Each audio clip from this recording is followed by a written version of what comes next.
২,০০০ টাকা চুরি নিয়ে কথা কাটাকাটির জেরে মা মেয়েকে হত্যা করে গৃহকর্মী আয়েশা।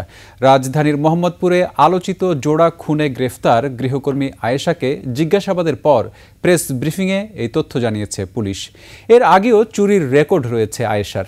এদিকে আয়েশাকে 10 দিনের রিমান্ডে চেয়েছে পুলিশ। দীপু শিকদারের রিপোর্ট। নায়াসিনামাইড ও স্যালিসাইলিক সমৃদ্ধ লিলি ফেস ওয়াশ যা ফেসের ডেড স্কিন সেল দূর করে দেয় দ্বিগুণ ফাস্টার ব্রাইটেনিং।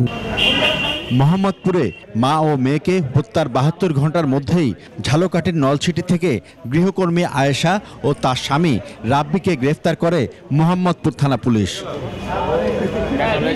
এই বছরের জুলাই মাসে 8,000 টাকা ও স্বর্ণের আংটি চুরির ঘটনায় আয়েশার নামে অভিযোগ করা হয়েছিল। সেই চুরির ঘটনায় পাওয়া একটি নাম্বারের সূত্র ধরে সাভার বরিশালে অভিযান চালিয়ে তাকে ধরতে ব্যর্থ হয় পুলিশ। পরে ঝালকাঠিতে তার দাদা শ্বশুর বাড়িতে অভিযান চালিয়ে গ্রেফতার করা হয় আয়েশা ও তার স্বামীকে।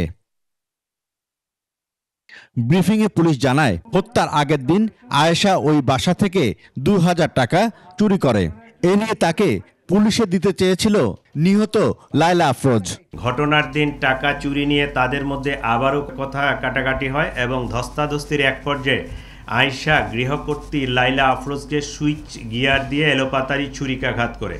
এ সময় তাদের মেয়ে নাফিসা তার মাকে বাঁচাতে এগিয়ে এলে তাকেও ছুরিকাঘাত করা হয়। তার এই যে গলার সাইডে যে পুরা দাগটা, এইটাই আমাদের একটা ক্লু, কারণ এই পুরা দাগ নিয়ে এর আগে এই মহিলা জুলাই 25-এ ধরা পড়ছিল।